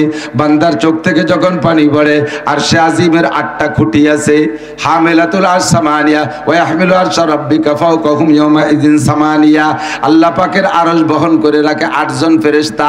এই 8 জন ফেরেশতার হাতে আল্লাহর আরশের 8টা খুঁটি আছে। বান্দা যখন জমিনের উপরে তওবা করে গিড়গিড়ে কাঁদে আর 2 চোখ বেয়ে বেয়ে পানি পড়ে, 2টা চোখের কেনিতে মাছির মাথা পরিমাণ পানি বের হয়, ওই সময় আল্লাহর আরশের 8টা খুঁটি থরথর করে কাঁপতে থাকে। ফেরেশতারা ডেকে বলে, রব্বুল আলামিন তোমার আরশের খুঁটি কাঁপছে কেন? এ তো খুব জোরে কাঁপতেছে আল্লাহ, ধীরে ধীরে কম্পন আরো বাড়তেছে। জমিনের ভিতরে বান্দা যত ফুবাই ফুবাই কান্দে, প্রথম ধরেই তো চিল্লাই কান্দে না, হালকা হালকা কান্না আসে, হালকা হালকা খুঁটি নড়ে, জোরে জোরে কান্না আসে, জোরে জোরে খুঁটি নড়ে, চোখ থেকে গলগলায় পানি পড়ে, খুঁটিগুলো থরথর করে কাঁপতে থাকে। ফেরেশতারা কয় আল্লাহ তো ধীরে ধীরে বাড়তে বাড়তে খুব জোরে কাঁপতেছে, আমাদের হাত থেকে খুঁটি ছুটে যায় নাকি বলা যায় না, কেন খুঁটি কাঁপতেছে আল্লাহ, সমস্যা কি? আল্লাহ পাক ডেকে বলেন, জমিনের উপরে আমার এক বান্দা সালতানগর কান্দার অমুক গ্রামের খাদ্যের বাগানের ভিতরে, আল্লাহু আকবার, আমার এক বান্দা বাগানের মধ্যে বসে, ছোট্ট একটা কুড়িয়ে ঘর, ওর মধ্যে বসে বসে গিড়গিড়ে কাঁদতেছে, গুনাহ থেকে ক্ষমা চাইতেছে, কাঁদতেছে, ওর কান্নার কারণে খুঁটি নড়তেছে। ফেরেশতারা বলে আল্লাহ এই খুঁটি থামবে কিভাবে? আমি যদি তারে ক্ষমা করে দেই তাহলে খুঁটি থামবে। ফেরেশতারা বলবে আল্লাহ সুপারিশ করি, এ খুঁটি হাতেতে ছুটে যাওয়ার মতো মনে হচ্ছে, তোমার বান্দারে তাড়াতাড়ি ক্ষমা করে দাও, নইলে খুঁটি ছুটে যাবে। আল্লাহ পাক বলেন ঠিক আছে ফেরেশতারা, তোদের সুপারিশ গ্রহণ করলাম, আমার বান্দার সব গুনাহ মাফ কইরা দিলাম। চুবারার আন্দাজ পশিমানিয়ানিন আরশেলার জাদাজ আনিনুল মুজনিবিন। আল্লামা জালালউদ্দিন রুমি রাহমাতুল্লাহ আলাইহি বলেন, মারকাবে তওবা আজায়েব মারকাবাস, মারকাবে তওবা আজায়েব মারকাবাস, বরফা লাগতা জাদা বা এক লাহজা পাস, চুবারার আন্দাজ পশিমানিয়ানিন আরশেলার জাদাজ আনিনুল মুজনিবিন। গুনাহগারের চোখের পানির ওসিলায়, চোখের পানির কারণে আল্লাহর আরশের খুঁটি পর্যন্ত কাঁপতে থাকে। এই সময় যদি আপনি শেষ রাত্রে উঠে কান্দেন, ভাই গুনাহ তো কেউ করেন নাই, হ্যাঁ এলাকার তো কেউ গুনাহগার নাই, হ্যাঁ যদি বলা হয় সারা দিন গুনাহ করেন নাই, এরকম একটা লোক আছেন কে? আশা করি কেউ বলতে পারবেন না আমি আছি। ইচ্ছায় অনিচ্ছায় দিনে 24 ঘন্টায় কোনো না গুনাহ হয়েই যায়, হয় কি হয় না? যদি বলা হয় সারাদিন একটা নেকির কাজ করো নাই, এরম কি আছো? এরকম মানুষ বহু পাওয়া যাবে। সারাদিন একটা নেকির কাজও করি নাই, এরকম মানুষ বহুত আছে। কিন্তু সারাদিন একটা গুনাহ করি নাই ইয়া বলার কোনো মানুষ নাই। এই গুনাহ, এক একটা গুনার কারণে 7000 বছর জাহান্নাম, কমপক্ষে 7000 বছর জাহান্নাম। এত বড় গুনাহ কাঁধে থাকতে কেন আপনি তওবা করবেন না? আপনি কেন ভয় পাবেন না? আরে এই বর্তমান অন্তর্বর্তীকালীন সরকার আওয়ামী লীগের যাদেরকে ধরতেছে, ধরে ধরেই তো জেলে দিচ্ছে। এর তো 7000 8000 বছর জেল দেবে না, দেবে নাকি? কেউরে 2 মাস পর ছেড়ে দিচ্ছে, কেউরে 3 মাস পর ছেড়ে দিচ্ছে, কেউরে 5 বছর 7 বছর এনে রাখবে, সর্বোচ্চরায় ফাঁসি দিয়ে দেবে। তার বেশি আর কি করবে? এর চেয়ে বেশি আর করবে না। তার ভয়তে দেখো দেশ থেকে দেশান্তর কত পলাপলি, কত কি আত্মগোপন করা করি চলতেছে। ও দোস্ত, কত তওবা যে অন্তরের থেকে করতেছে তার আল্লাহই ভালো জানে। কিন্তু একটা গুনার কারণে 7000 বছর জাহান্নামে পড়বা। তুমি হাজার হাজার গুনাহ করে বসে রইছো, কেন তুমি তওবা করবা না? কেন তুমি কাঁদবা না? রাতের বেলায় উঠে যদি চোখের পানি বেলায় কাঁদতে পারেন, আপনার স্থান হবে আরশে আজিমের নিচে। বলি না সুবহানাল্লাহ। 5 নম্বর, রজুলানে তাহাব্বা ফিল্লাহ ইজতামা আলাইহি ওয়া তাফাররাকা আলাইহি। ওই 2 ব্যক্তি আরশে আজিমের নিচের ভিআইপি মেহমান, যেই 2 ব্যক্তির ভিতরে ভালোবাসা হবে আল্লাহর ওয়াস্তে। কিসের জন্য? টাকা পাওয়ার লোভে না, সুরত চেহারার লোভে না, নফসানি যৌন চরিতার্থ নষ্টামি করার জন্য না, দুনিয়ার কোনো অর্থ সম্পদের লোভে ভালোবাসা না, ভালোবাসা একমাত্র আল্লাহর ওয়াস্তে। আমি আপনাদের কাছে জানতে চাই, আমি মাওলানা নাসির আপনাদের এলাকায় জায়গা জমি রাখি নাই, সেই সুবাদে আপনাদের সাথে সম্পর্ক নাই, কোনো প্রকার আত্মীয়তা এলাকায় করি নাই, সে সুবাদে কোনো সম্পর্ক নাই। এমনি এমনি আশা যা করি, আপনারা আমাকে ভালোবাসেন কিনা? মাগরিবের পরে এত মানুষ চলে আসছেন, নিশ্চয়ই তো ভালোবাসার টানেই আসছেন, ঠিক না? আমিও আপনাদেরকে ভালোবাসি। এই জায়গায় এই মাঠে আজকে জমা হয়েছি তো আল্লাহর ওয়াস্তে, দিনের খাতিরে, দিনের খাতিরে। কাজে আমরা আপনারা এই 2 দলের মানুষই আরশে আজিমের নিচে জায়গা পাবো ইনশাআল্লাহ। তবলিগি যে দেখবেন 14 পুরীর 14 জন, ফরিদপুরের একজন, শরীয়তপুরি একজন, মাদারীপুরি একজন, রংপুরি একজন, দিনাজপুরি একজন, সৈয়দপুরীর একজন, এইরকম 14 পুরীর 14 জন দিয়ে এক জামাত। মাত্র একটা চিল্লে দিয়ে ঘুরে আইসা কাকরাইল এসে, কাকরাইল থেকে যখন যার যার বাড়ির দিকে যায়, বিচ্ছিন্ন হয়ে যায়, কেমন যেন ভাই মরা শোকের মতো গলা জড়াই ধরে কাঁদতে থাকে। তবলিগি যারা গেছেন তারা 2-1 সাক্ষী দেন, কথা সত্য না মিথ্যা? আরে গলা জড়াই ধরে কাঁদেন। এই জায়গা যে 14 পুরীর 14 জন এক জায়গা হয়েছিলেন, কি ছেলে মেয়ে বিয়ে দেওয়ার জন্যে, ব্যবসা বাণিজ্যের জন্য, জায়গা জমি কেনার জন্য। একজনের চেহারার পর আর একজন আশেক হয়ে গেছেন নাকি ও জায়গা। ও জায়গা 14 পুরীর 14 জন, 12 পুরীর 12 জন, 12 পুরীর 13 জন, এর সাথে আগের কোনো সম্পর্ক নাই। ও জায়গা যাওয়ার পরে এমন একটা ভালোবাসা হয়েছে, এই ভালোবাসাটা একমাত্র দিনের খাতিরে। এক জায়গা হয়েছিলেন দিনের জন্য, আবার কাকরাইলে এসে বিচ্ছিন্ন হচ্ছেন দিনের জন্য। দিনের জন্য বিচ্ছিন্ন 2টে তর্জমায় দিক তাকান। একটা হলো এক জায়গা হয়েছিলাম দিন শিখা এবং শেখানোর জন্য, এবার এক জায়গা সারা জীবন থাকলে তো দিন চলাবে না। কাজে কাজে কাকরাইলে এসে আবার 12 জন 12 জায়গা চলে গেছি। দোস্ত, তুমি যাও তোমার মহল্লায় কাজ করো, আমি যাই আমার মহল্লায় কাজ করি। এই হলো দিনের জন্য বিচ্ছিন্ন। আর একটা হলো দিনের জন্য বিচ্ছিন্ন, তার তর্জমা হলো যে 2 জনের ভালোবাসা আছে দিনদারির কারণে, যখন একজনের মধ্যে দিন দেখবো না তখন তার থেকে বিচ্ছিন্ন হয়ে যাব। যখন একজনের মধ্যে দিন দেখবো না, ও ভালো না, ও দিনের থেকে বিচ্যুত না, তোর সাথে নাই। যেমন সারা পৃথিবীর উলামায়ে কিরাম সাদ সাহেবকে অত্যন্ত মহব্বত করত। একটা বংশীয় মানুষ, ইলিয়াস সাহেব রহমাতুল্লাহ আলাইহির বংশের লোক, ইলিয়াস সাহেব রহমাতুল্লাহ আলাইহির বংশের লোক, ইউসুফ সাহেব রহমাতুল্লাহ আলাইহির বংশের লোক, জাকারিয়া রহমাতুল্লাহ আলাইহির রেশতার আত্মীয় স্বজনদের মধ্যে এমন একটা সম্মানী মানুষ যৌবন কাল থেকে বাংলাদেশে আসে। তবলিগের সেই সময় কত মুরব্বী থাকা সত্ত্বেও সাদ সাহেবকে দেয়া ইস্তেমার ময়দানে মূল বয়ান করানো হতো, তারে দিয়ে দোয়া করানো হতো। এই ভালোবাসা ছিল তার সাথে দিনের কাতারে। যখনই সাদ সাহেব দিন থেকে বিচ্যুত হয়ে গেছে, নবী রাসূলের সমালোচনা শুরু করছে, ধর্মের ভিতরে মারাত্মক মারাত্মক আঘাত করা শুরু করছে, সেই সাদ সাহেব সেই চেহারায় সেই জায়গায় আছে। কিন্তু উলামায়ে কিরাম আর দিনদার তবলিগওয়ালারা আমরা তার থেকে বিচ্ছিন্ন হয়ে গেছি। কথা কোন ঠিক ঠিক না? এই ক্লাসের যারা দিন খারাপ, তার ভিতরে দিনের কমতি দেখা সরে চলে আসবে, লোকটার বন্ধুর মধ্যে দিনের কমতি দেখে সরে চলে আসবে, এই মানুষগুলোকে আল্লাহ পাক আরশে আজিমের নিচে ছায়া দিয়ে দেবে। বুঝা গেছে কথা? এ যুবক, তুমি এক যুবকের সাথে বন্ধুত্বতা করেছো, ও যুবক নামাজ পড়ে, তুমিও পড়ো, সেও তবলিগে যায়, তুমিও যাও, সেও দাড়ি রাখে, তুমিও দাড়ি রাখো, সেও মসজিদে যায়, তুমিও মসজিদে যাও, সেও টুপি দাড়ি পাগড়িওয়ালা, তুমিও টুপি দাড়ি পাগড়িওয়ালা। তার এইটা দেখে তুমি তারে ভালোবেসে ফেলাইছো। কিছুদিন পর চট করেছে টুপি পাগড়ি খুলে ফেলাইছে। এরপরে কেমন কেমন যেন ভাব, তুমি তারে বুঝানোর চেষ্টা করো, আর বুঝ নেয় না।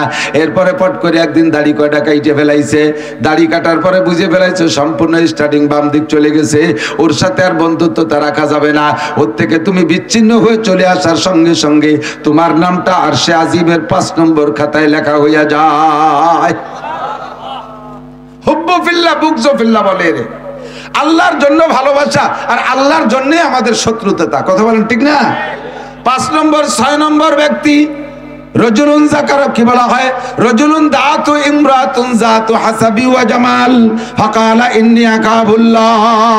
এ যুবক আমার দিক তাকাও, ওই ব্যক্তি খেয়াল করে না, ওই ব্যক্তি যেই ব্যক্তিকে, ওই যুবককে, রজুলুন দাতু ইমরাতুন যাতু হাসাবি ওয়া জামাল, কোন যুবক কোন পুরুষকে যদি গভীর রাত্রে গভীর অন্ধকারে নির্জন কক্ষে কোন সুন্দরী মহিলা ডাকে, সব পরিবেশ তৈরি করে যে আশেপাশে কোনো ঝামেলা নাই, একেবারে নিরাপদ, শতভাগ নিরাপদ, নিরিবিলি পরিবেশ, সুন্দরী একটা যুবতী, টকবকে যুবক, যৌবনের একটা যুবকরে যদি ডাকে আর বলে, ভাই তুমিও যা চাও, তোমার যৌবনের চাহিদা, আমারও যৌবনের চাহিদা, উইদাউট ইন্টারেস্ট, জাগতিক কোনো পয়সা করি লেনদেন নাই, ফি সাবিলিল্লাহ, তুমি তোমার জরুরত মিটাইয়া যাও, তোমার চাহিদা পূরণ করো, এমন সুযোগ দিয়ে যদি কোনো যুবতী মহিলা কোনো যুবকরে ডাকে, এই মুহূর্তে তার ইমান বাঁচানো সবচেয়ে কঠিন।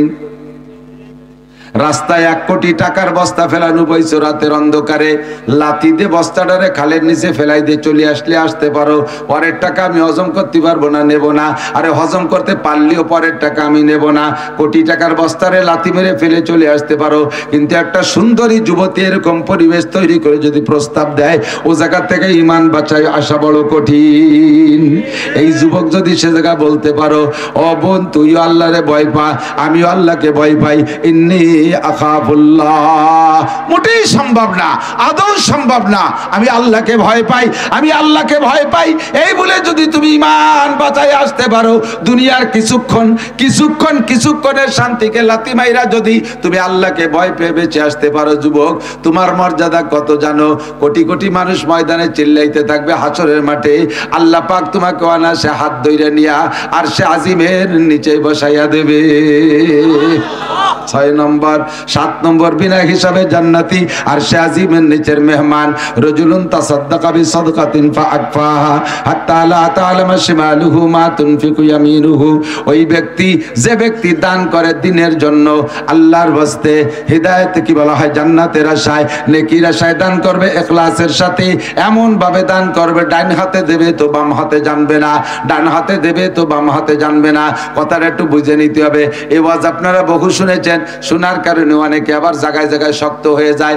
মজলিসের মধ্যে যদি কোনো জায়গায় কালেকশন হয়, সে সময় উনি চুপ করে তাকে দেয় না, যে এখন দিলি তো ডাইনাত বামাত কত মানুষ জানিয়ে যাবে, এই জন্য এখন দেব না। এই ডান হাতে দেবে বাম হাতে জানবে না তর্জমা এইটা না যে মজলিসের মধ্যে চাইলাম আর আপনি 1000 2000 টাকা বললেন এতে আপনার নেকি কমবে আর আরশে আযমে নিচের মেহমানের থেকে নাম কেটে যাবে, তা না। এই ডান হাতে দেওয়া বাম হাতে না জানার তর্জমা হলো এখানে দেওয়ার সময় দেবেন, পরে যাইয়ে গল্প মারিয়ে বেড়াবেন না। হ্যাঁ, দুটো কম্বল দিয়ে ক্যামেরা নিয়ে এসে 30টি, এর নাম হলো ডাইন হাতে দিয়ে বাম হাতে জানা।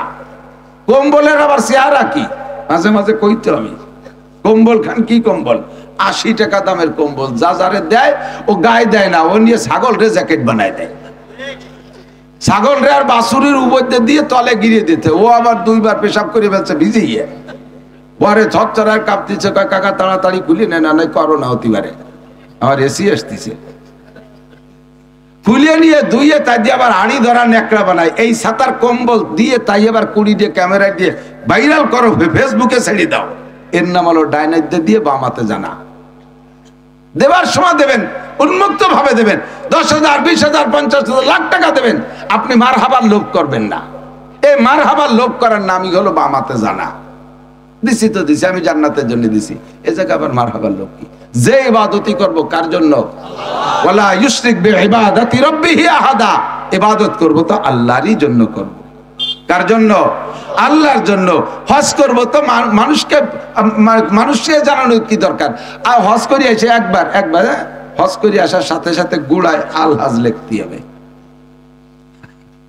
যদি কোনো জায়গায় লেখে পোস্টার পেছনে আল হাজ লিখতে হবে। কয়বার হজ করছেন? একবার, তাতে আল হাজ লিখতে হবে। 40 বছর নামাজ পড়েন, যে নামাজ পড়ে তারে আরবিতে কয় মুসল্লি, তা আল মুসল্লি তো লেখেন না কোনো জায়গায়। 40 বছর নামাজ পড়ে আল মুসল্লি লেখেন না। 40 বছর রোজা রাখেন, রোজাদাররা আরবিতে কয় সায়েম, তো কোনো জায়গাতে আসসায়েম লেখেন না। আসসায়েম আব্দুল মালিক, আল মুসল্লি আব্দুল মালিক, জীবন ভর মিরই লিখে যাচ্ছেন। আর এবার একবার হজ করে এসে গোড়ায় আজিতে আল লাগাই দিতে হবে, আল হাজ। এগুলো সব রিয়া, এগুলো সব কি? যাহা করিবা ইবাদত। এই কথার তর্জমা হলো যে কোন ইবাদত মানুষ দেখানোর জন্য নয়, মানুষের প্রশংসার জন্য নয়। আমি মাওলানা নাসির ওয়াজ করতেছি, আমার এই ওয়াজটার দ্বারা হাজারো মানুষ হিদায়াত পাচ্ছে, আল্লাহর রহমতে হাজার মানুষ নামাজি হয়েছে, দাড়িওয়ালা হয়েছে, তবলিগি যাচ্ছে, ফায়দা পেয়ে যাচ্ছে। কিন্তু এর পিছনে আমার সমস্যা, আমি যদি ওয়াজের পরে প্রশংসার লোভ করি তাহলে আমার সব শেষ। আপনারা ইহুদা বিহি ওহুয়া লা ইয়াহতাদি, আমার ওয়াজের দ্বারা আপনারা হিদায়াত পাবেন, আমি হিদায়াত পাবো না। আমি মুশকিলে আছি। বেরোয় যাওয়ার সময় কান খাড়া রাখি, দেখি আজকের ওয়াজের প্রতিক্রিয়া কি আসে। যদি কেউ কাজ না অন্য দিনের মতো হয়নি, মন খারাপ হয়ে ব্যস্ত বেড়ার তল দিবার ওই তাড়াতাড়ি গাড়ি ছাড় দিলে ওরা যাচ্ছে না, মানে ওয়াজের প্রশংসা হয়নি। আর যদি কয় যে আজকে দারুণ ফাটাফাটি ওয়াজ করছে হুজুর, যা কইছে আজকে, আর কি যে কণ্ঠ, সাথে সাথে তাল দেয়, কয় এই 3-4 দিন তাই গলা বসে গেছে, তা নাহলে দেখতে কি যেতাম, মাইক ফাটাই ফেলাই দিতাম। আসলে একজনে কয় যে তোরে দিবারই ভালো দেখা যাচ্ছে, তাই 3 দিন নাই নিয়ে তোরে খুব ভালো দেখা যাচ্ছে, তাতেই যা ভালো দেখা যাচ্ছে তাই তো তুমি প্রশংসা করলে। আর যদি গোসল হতাম তাই 3 দিন নাই নিয়ে না লিভারা তাহলে কিরম দেখা যেত। এই যে সমস্ত প্রশংসার লোক, এইগুলোরই ওই কথার ভিতরে আসছে যে রাজুলুন তাসাদ্দাকা বিসাদাকাতিন ফাআকফাহা, দান করছে গোপন রাখছে, হাত্তা লা তাআলামা শিমালুহু মা তুনফিকু ইয়ামিনু। তবলিগে 3 চিল্লে দিয়েছে, নিসাবি চিল্লে দিয়েছে, চৌরাস্তায় চার দোকানে বসে বসে গল্প মারে। মিয়া তবলিগ তো করো, নিসাবি চিল্লে দাও, এ বেটা কোনোদিন মিস করে না। তুমি যাও মিস করো না, তোমার লাভ, তাই না? গল্প দাও কে কতক্ষণ দেখছি মসজিদে কি রাখি দেয়, এ বিটার চাইতে বেশি আর কেউ দেয় না। দাও তুমি আখিরাতের জন্য, এ বিটা কইবার কলার জানো কে? যা দেশো সব শেষ, যা দেশো সব শেষ। আল্লাহু আকবার। বলতে যে সরে চলে যাচ্ছে, আমার সময় কম, সময় শেষ হয়ে যাচ্ছে। আল্লাহ আপনাকে তো সময় আছে, আমার তো দৌড়তে বিভিন্ন জায়গায়। আল্লাহু আকবার। আল্লাহ, আমার স্বভাব হলো যেখানে যে দাওয়াত রাখি আল্লাহ পাকে পর্যন্ত পিছিয়ে ফেলেনি। গতকালকে নামজাদা এক বক্তা, কব না আপনারাও তাকে অ্যাক্সিডেন্টে পড়েন, তার আসার কথা মাহফিলে বাদ মাগরিব বয়ান করবে, আমি বলছি আসরে পরে বয়ান করব। আমার সাথে সেই ঘন্টা আমি আসরে পরে কইছি, আমি 1-1.5 ঘন্টা আগে চলে গেছি, যে বসে রয়েছি সে নিজে নাস্তা পানি খেয়ে দে আসরে পরে বয়ান করবো। মাগরিবের পরে সেই বড় বক্তা ওয়াজ করবে, সে ফোন করে জানাইছে আমি আসবো না। কেন আসবে না? এমনি আসবো না, এমনি আসবে না, তাই আসলোই না। পরে তারা হাতে পায়ে ধরে কান্নাকাটি করতেছে, হুজুর ওনার টাইমটা যদি কেউ না থাকে তাহলে আর মাইর খেতে হবে না। আমার কাছে সে বিনয়ের সাথে বলা পরে আমি বললাম ঠিক আছে থাকলাম। মাগরিবে আসরের পরে আর একজন এলাকার কেউ দিয়ে কথা বলে, মাগরিবের পরে তাদের সেই কভার দিয়ে আসছি। এরপরে আসছি মধুখালী, তারপরে গেছি এবার রাজবাড়ি। এক রাত্রে এত দৌড়ি কোনো জায়গা পিছিয়ে পড়িনি আল্লাহর রহমতে। রাজবাড়ি এলাকায় বলছি 12টায় যাবো, 12:15টায় পৌঁছে গেছি। একে কইছি 9:30টায় আসবো, 9:30, 9:30টায় পৌঁছে গেছি। আমি আপনাদের এখানে মাগরিব বয়ান করবো, মাগরিবের আগে চলে আসছি। আবার যেখানে কথা আছে সে জায়গা আমি 20 মিনিট আধা ঘন্টা আগে যাবো। আপনাদের সাথে তালে ভরি আমি এই জায়গা সবটুক ডাইলি দিই, ওই জায়গা দাবল খাবো, ওর মধ্যে আমি নেই। আমি উম্মতের কাছে মরিদ হতে রাজি না, আপনারা আমার কাছে মরিদ হতে হবে। যতটুক হয় ততটুক নিতে রাজি আছেন না ইনশাআল্লাহ? ইন্না ইদ্দাতা শুহুরি ইনদাল্লাহি 12 শাহর, আমি আয়াত পড়ছি এটা, এর সাথে 2-4টে কথা দিক তাকান। আরবিতে 12 মাস, কয় মাস? ইংরেজিতে কয় মাস? বাংলায়ও বিশ্বে অনেক জায়গা অনেক আঞ্চলিক ক্যালেন্ডার আছে, অনেক ক্যালেন্ডার আছে, শুধু এই 3টেই সারা দুনিয়া না। আমাদের বাংলা এলাকায় বাংলা ক্যালেন্ডারটা চলে, বৈশাখ, জ্যৈষ্ঠ, আষাঢ়, শ্রাবণ, ভাদ্র এভাবে। আর ইন্টারন্যাশনাল আন্তর্জাতিক সারা পৃথিবীতে চলে ইংরেজি ক্যালেন্ডার, এটা সারা দুনিয়ায় আছে। জানুয়ারি, ফেব্রুয়ারি সারা দুনিয়া বলে, যেহেতু ইংরেজি ভাষা ইন্টারন্যাশনাল এই জন্য ইংরেজি ক্যালেন্ডার ইন্টারন্যাশনাল। আর আরবি ক্যালেন্ডারটা এটা মুখস্থ রাখে, মনে রাখে মুসলমানরা। মুসলমান জাপানে থাকলেও তারা, আর মুসলমান আমেরিকায় থাকলেও তারা এই আরবি ক্যালেন্ডার মুসলমানরা হিসাব রাখে। তো আল্লাহ পাক বলেন যেদিন থেকে আমি চন্দ্র সূর্য সৃষ্টি করেছি সেদিন থেকে আমি 12 মাসে বছর হিসাব করি। আল্লাহ পাক হিসাবে, তখন মানুষ আসে নাই দুনিয়ায়, জিনও আসে নাই, কোনো সৃষ্টি হয় নাই। আল্লাহ পাক চন্দ্র সূর্যকে সৃষ্টি করেছেন, ওই সময় থেকে আল্লাহ 12 মাসে বছর হিসাব রাখে। তো মুসলমানদের 12 মাসের এই 12 মাস, মুসলমানদের 12 মাস, আরবি 12 মাস। বাংলাটা হলো আমাদের বাঙালিদের জন্য। বাংলা তারিখ মুখস্থ না রাখলে কোনো সগীরে কবিরা নাই। কেউ কইতে পারবেন যে বৈশাখ, জ্যৈষ্ঠ বাংলায় যে কোন মাস চলতেছে তা অনেক বাঙালি জানেও না, ঠিক না? মাঘ মাস শেষ হতে যাচ্ছে, মাঘ মাস 14ই ফেব্রুয়ারি পহেলা ফাল্গুন, 14ই ফেব্রুয়ারি পহেলা ফাল্গুন। তাহলে আজকে হলো 7ই ফেব্রুয়ারি, 7ই ফেব্রুয়ারি, তাহলে মাঘ মাস শেষ হতে যাচ্ছে না? এটা অনেকেরই জানা নাই। তাতে কোনো সগীরে কবিরে হবে না, কোনো গুনাহখাতার কিচ্ছুই নাই। এতে পেট খারাপ হবে না, মাথা ব্যথা হবে না, ছেলে মেয়েও কম হবে না, ওতে কোনো লস নাই, কোনো সমস্যা নাই। তবে এই বাংলা মাসের তারিখ হিসেব রাখলে একটা নেকি হবে এমনও কোনো দলিল নাই। ইংরেজি মাস 31 চলে গেছে কত নোংরামির মধ্য দিয়ে, ওই ইংরেজি মাস 31 চলে গেছে এক নোংরামি। আবার আস্তে আস্তে এই চলতেছে ফেব্রুয়ারি, 14ই ফেব্রুয়ারি, আরো সারা দুনিয়া জুড়ে আরেকটা নোংরামি চলবে। হাজার হাজার লক্ষ লক্ষ জেনা হবে 14ই ফেব্রুয়ারিতে। বিগত হইছে, সামনে হবে, এইভাবে ভবিষ্যৎবাণী বলছে, নইলে ভবিষ্যৎ বলা জায়েজ নাই। তবে আশা করি এবছর বাংলাদেশে একটু খাটো হয়ে যাবে ইনশাআল্লাহ, কারণ 14ই ফেব্রুয়ারি দিবাগত রাত এবার শবে বরাত, বলেন না আলহামদুলিল্লাহ।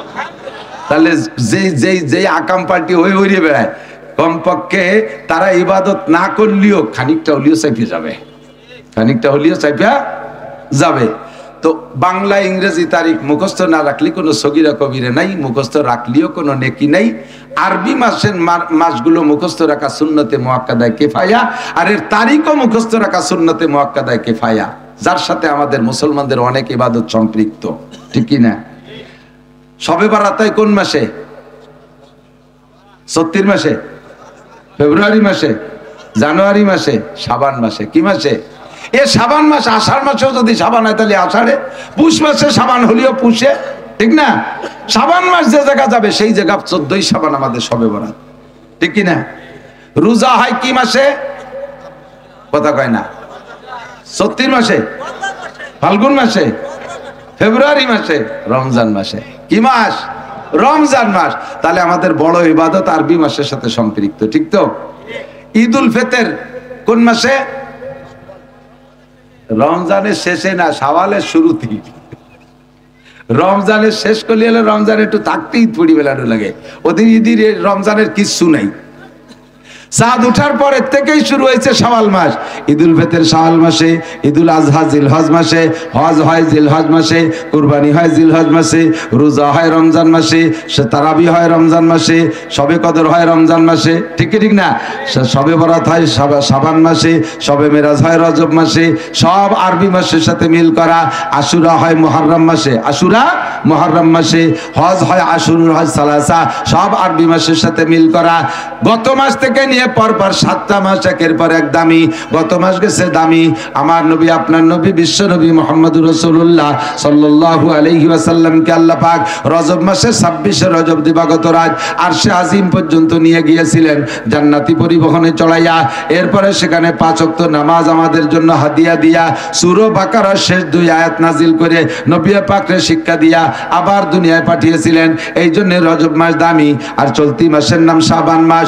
14ই শাবান দিবাগত রাত আহলে সুন্নাত ওয়াল জামাতের আকীদা, আমাদের উলামায়ে হকদের আকীদা এবং 4 মাযহাবের ইমামদের অধিকাংশ রায় হলো এই 14ই শাবান দিবাগত রাত, রাতটা বড় বরকতি রাত, রাতটা বড় ইবাদতের রাত, রাতটা বড় দামি রাত। নবী পাক নিজেই বলেন কুমু লাইলাহা ওয়া সুমু ইয়াওমাহা। এদিক তাকান এদিক, এই জায়গা একটু খেয়াল করবেন না, মোটেই একটু খেয়াল করবেন, এই কথা শুনতে হবে। অন্যটা না শোনেন এই কথাটা শুনতে হবে, কারণ ফিতনায় চতুর্দিক দিয়ে ভরে যাচ্ছে। একদল আইছে আহলে কোরআন, তারা কোরআন নিয়ে আইছে, আমরা আহলে কোরআন। কত সুন্দর একটা নাম দিয়েছে না, যারা কোরআনওয়ালা। আহলে কোরআন মানে কি? কোরআনওয়ালা। তাহলে এর সাথে কি কোনো গ্যাঞ্জাম চলে? যারা কোরআনওয়ালা, অথচ কোরআনওয়ালা দাবি করে নামাজ 3 ওয়াক্ত। এর হাতে কোরআন খান কাড়িয়ে রাখি, ওরে স্যান্ডেল দিয়ে বেরিয়ে হবে না? ও যতই কোরআনওয়ালা দাবি করুক না কেন, শয়তান। আর এক দল আইসে ভিতরে ঢুকে বিভিন্ন আকীদায় তো আছে, আর নাম বলবো না। ইন্দ্রা আইসে বলবে তারাবির নামাজ 8 রাকাত। এ বলনেওয়ালা আছে না নাই? তারপরে শবে বরাত বলতে কিচ্ছু নাই। তাই যে আমাকে হুজুররা করে যে কয় যে জয়ীফ হাদিস। কি হাদিস? এই জয়ীফ হাদিস বুঝবো বলে একটা হুজুর সাইকুল হাদিস হুজুর আছেন। আমি যদি এই জায়গা ভুল বলি, হুজুর আমার উস্তাদদের সাথী। কাজেই হুজুর আমাকে আরো সভাপতির দায়িত্ব কিন্তু এই, আমাকে দেশের সভাপতির এক গুলুক দায়িত্ব চলে যায়। সভাপতির অরিজিনাল দায়িত্ব হলো মাহফিলের শুরু থেকে শেষ পর্যন্ত বক্তাকে পাহারা দেবে, কোনো ভুল চুক কয় নাকি বলার পরে ওইটা সংশোধন করে দেওয়ার দায়িত্ব। তাহলে এই যে আমাকে এই সমস্ত স্টেজে আমরা বড় বড় আলেমরা বক্তারা ওয়াজ করি, অথচ একজন মূর্খ অশিক্ষিত অথবা জেনারেল শিক্ষিত জীবনে নামাজ কালাম দিয়ে হাঁটে না, জাল খাও দিলে আলিফ বাড়িও না, পেটের মধ্যে বোমা মারলে ওটা বা বাড়ি না, উনারে সভাপতি বানায় বসাইতেছে। উনি ওত পাইতে বসে থাকে, খালি আমলিগির বিরুদ্ধে কয় নাকি তালি গলা চিবিয়ে ধরবো, খালি বিএনপির বিরুদ্ধে কয় নি তালি হলকম চিবিয়ে ধরবো। এই 2 দায়িত্ব পালন করতে বসে থাকে সভাপতি। আর কোরআন হাদিসের কও বোঝে না। প্রত্যেকটা মাহফিলের সভাপতি হতে হবে এরকম যোগ্য বিজ্ঞ শাইখুল হাদিস মুহাদ্দিস। কতক্ষণ?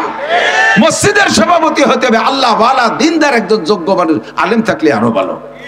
একটু পয়সা বেশি তাই বলে মুথু একটা দাঁড়াই সভাপতি বানাই দেয়। সিগারেট খাতি পেট ফুলি গেছে, সে তার নাম বানাইছে সেক্রেটারি। এই জন্য আমার নাম হচ্ছে সেক্রেটারি। আপনাকে এদিক নাই আমি জানি, এদিক আলে আলেম ওলামার আড্ডা, এই জন্য আমি কতি সাহস পাচ্ছি। আর যে সমস্ত জায়গায় বেডঙ্গা আছে, ও জায়গায় যে কলিয়াবা ধরা খেয়ে যাতে হয়, তারপরে ইনশাআল্লাহ আল্লাহর রহমতে ধরাটা খাই নেই হলো। এদিক তাকান তো, জয়ীফের কথা বুঝতে হবে। শবে বরাতের ইবাদত সম্পর্কে যে হাদিস আসছে, হাদিসটা জয়ীফ। হাদিস কি? আমরা স্বীকার করছি জয়ীফ। তো জয়ীফ হাদিস কি খেয়াল করতেছেন? একটু খেয়াল করতেছেন? জয়ীফ হাদিসের দ্বারা শবে বরাত প্রমাণিত। তো জয়ীফ হাদিস কি? জয়ীফ হাদিস ও হাদিস, জয়ীফ হাদিস ও হাদিস। জয়ীফ বাংলায় আপনারাও জয়ীফ আরবি শব্দ যদিও বলতে বুঝিয়ে ফেলাইছেন। জয়ীফ মানে দুর্বল। জয়ীফ মানে কি? দুর্বল, কমজোর। আর এই জয়ীফের এগেনস্টে যা আসছে তার কবি, শক্তিশালী। আরবিতে বলে কবি, রে কয় শক্তিশালী। কি কয়? শক্তিশালী। ঠিক কি না? খেয়াল করেন, হুজুর আসছেন, হুজুর বয়ান করবেন। আমার টুক শেষ করতেছি, ভয় নাই। হুজুর আমার অনুমতি দেবেন ইনশাআল্লাহ। এই কথা শুনবেন তো ইনশাআল্লাহ? প্রতিবাদ করতে হবে, এর জন্য বলতেছি মিয়া। খালি জীবন করে শুনছেন, মনে রাখবেন না তা হবে কে? আমার দেখ তো, জয়ীফ আর কবি। কবি মানে শক্তিশালী আর জয়ীফ মানে কমজোর। এই হাদিসের কবি আর জয়ীফের পার্থক্য কোত্থেকে? পার্থক্য হলো, আরো সাহস পাইছি, দুইজন আমার সাথে আছে। কবি আর জয়ীফের পার্থক্য শোনেন। ফরজান ধরে নেন, রাজনীতি বুঝবেন না, আগেই বলে নিছি রাজনীতি না। উদাহরণ আসলি এগুলো বলতে লাগলে বলা লাগে না, রাজনীতি দিক গেলামই না। হুজুর আসছেন ওই বাসায়, যে বাসায় হাজী সাহেবের বাসায় আমরা বসছি, হাজী সাহেবের বাসায় আসছে না, এটা দিয়ে জুত হবে না উদাহরণ দিয়ে। সমকালীন রাজনৈতিক নেতা, তৎকালীন বিগত সময়ের প্রধানমন্ত্রী শেখ হাসিনা, এলাকায় আমলিগ আছে না, আমলিগের ছোট বড় নেতা নেত্রীরা আছে না, বিশেষ করে তৎকালীন চেয়ারম্যান, উপজেলা চেয়ারম্যান সব তো ওইদিকে ছিলেন। তো এখন এই বিশ্বরোড দিয়ে, বাঙ্গার বিশ্বরোড দিয়া প্রধানমন্ত্রী টুঙ্গিপাড়া গেছে। তো যাওয়ার আগে আমরা দেখছি 1 মাস আগে থেকে কত গেটিং, মাইটিং, লাইটিং, কত মাটি পরীক্ষা, কত কিছু চলছে না, কত কিছু পুলিশ দিয়ে পাহারাটারা, অনেক কিছু চলছে। এরপরে প্রধানমন্ত্রী আসে, তাতে এলাকার কের জানতি বাকি থাকে না। আজকে হঠাৎ করে এক ব্যানালা, এখানে ইউনিয়নের চেয়ারম্যান, আমলিগের চেয়ারম্যান, উনি এই জায়গা চার দোকানে চা খাচ্ছে, ব্যানালা একজন ভ্যানসার এসে ভাইজান আপনি এখন এই জায়গা, এতক্ষণ জায়গা থাকবো, এতক্ষণ কাউন্সিলে ছিলাম, এখন একটু চা খেয়ে বাড়ি যাচ্ছি। কারণ না তা বলতেছি না, প্রধানমন্ত্রী ওই যে ভাঙ্গার মোড়ে আইসে কথা বলে গেল, আপনি জান নাই? তো চেয়ারম্যান কি কবে, হ্যাঁ থাক ফালতু কথা, প্রধানমন্ত্রী এলাকা আসবে আর আমি জানি না, ও এসে খবর কয়। আর চেয়ারম্যান দমক দিলে ও টিকতে পারিনি, ও চলে গেছে ভ্যানসালাই। তো এর মধ্যে ওই ভাঙ্গার বাজারে মাছ বেচতে গেছিল এক জাইলিয়ে, সে জাইলিয়ে মাছ টাছ বেচে এসে কয় চেয়ারম্যান সাহেব আপনি জান নাই? কোন জায়গা যাবো? কাকা প্রধানমন্ত্রী দেখলাম ওই যে রোড মিটিং এ কথা বলতেছে, টুঙ্গি ভাড়া যাচ্ছে। আরে চুপ কর। এবার কিন্তু দমকটা আটটু হালকা হয়ে গেছে। আগের জন্য প্রধানমন্ত্রী একবার আমরা জানি না। এবার যখন যাইলিয়ে কইছে, এবার কয় চুপ কর, একটু সোলো হয়ে গেছে। ওরে ধমকায় তাড়াই দেওয়ার পরে একজন মেথর ওই বাসতে কোদাল, মানে ওই যে পায়খানাটাকে সাফ করে কোদাল গাড়ি বালতি একটা হাতে, ও আইসে কয় যে এই তো মাত্র চলে গেল। আরে আপনি এখন আপনি যে আর পাবেন না নেই। কারে? কয় যে প্রধানমন্ত্রী যে চলে গেল, এখন আর কথা কয় না। কয় 3 দুর্বল। কয় দুর্বল? 3 দুর্বল। ভ্যান চালানি 1 দুর্বল, তারপরে জাইলি 1 দুর্বল, মেথর 1 দুর্বল। 3 দুর্বলে যখন একই কথা কইছে, এখন চেয়ারম্যান সাহেব ফোন দিচ্ছে ওই জায়গা, ওই এটারে ওই জায়গার নেতা একজন রে, সুবান ভাই রে ফোন দিছে। সুবান ভাই সত্যি কি প্রধানমন্ত্রী এসেছিল? আর একেবারে না কইয়াই পেছতে যে চলে গেল, না কইয়া এসে চলে গেছে। এখন এই 3 দুর্বল বলছে যে প্রধানমন্ত্রী আসে, তাতে কি ওই জায়গায় প্রধানমন্ত্রী আসা হয়নি? হয়নি আসা না। ব্যানসারা নিয়ে কইছে উনি আসলেও আসা হয়নি, কোদাল কুবাই নিয়ে কইছে উনি আসলেও আসা হয়নি, তাই বলবেন? প্রধানমন্ত্রী আসছেই, বলছে খবর দেশে কারা? 3 দুর্বল। একটা দুর্বল একটা খবর যদি 1 দুর্বল 2 দুর্বল 3 দুর্বলে বলে, তখন আর দুর্বল থাকে না, তখন সেটা শক্তিশালী হয়ে যায়। কথা বোঝেন নাই?